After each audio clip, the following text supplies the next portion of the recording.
The council chamber was full of laughter. "She's useless," one of the elder nobles sneered. "A princess who can't bear children. What good is she to the royal line? Send her to the human colony." Another jeered. "Let them see what their strange alien pets are like. Perhaps she'll amuse them before she withers away." Lyra stood silent in the center of the room, head held high despite the cruel mockery. Her tall, lithe frame and pale violet skin were the mark of royal blood among the Elorians, but to them she was a failure. At 23 cycles, she had failed every fertility trial. Her womb, the healer said, was empty soil. She was placed aboard a diplomatic transport under the guise of cultural exchange and shipped off to the Terran frontier. She knew the truth. They had discarded her like refuse. The human colony, Terra 9. When she arrived, the human governor greeted her warmly, though with some confusion. "Princess Lyra of Eloria," he said, shaking her hand. "An honor. We weren't expecting a royal guest." "Nor was I expecting to be sent," she replied coolly. Her accommodations were modest, far different from the opulent halls of Eloria. She was given a small apartment and a liaison, a human engineer named Daniel Hayes. Daniel was nothing like the men of her world. He had callous hand from work, a crooked smile, and an infuriatingly casual way of speaking. "So," he said on their first meeting, "you're the famous Infertile princess they dumped here?" She stiffened. "You dare speak to me so?" He shrugged. "I dare speak to everyone like that.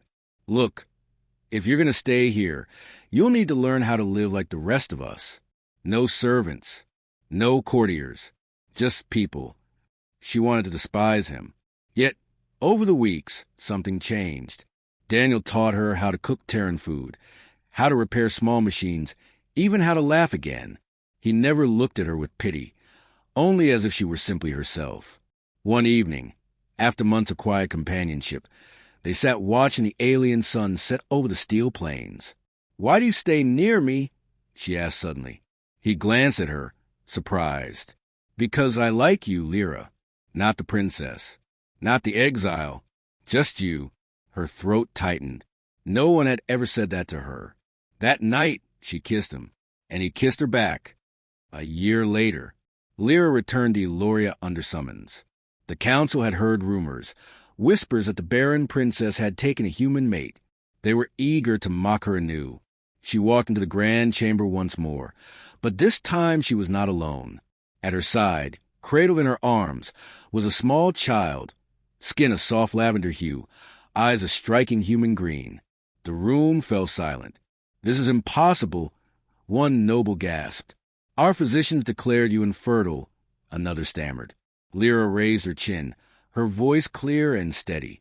"Perhaps I was with you, but life finds a way when love is true." She turned slightly, and Daniel stepped forward, his presence radiating quiet strength. The child cooed in her arms. The king himself rose from his throne, eyes wide. "Is this the heir of my line?" "Yes," she said. "And he will never know the cruelty of those who cast his mother aside." For the first time in her life, Lyra felt truly whole. She had been sent away as a joke, but she had returned not as a failure, but as the future. And as she looked down at her son's tiny fingers gripping hers, she whispered softly to him, "They can never take this from us.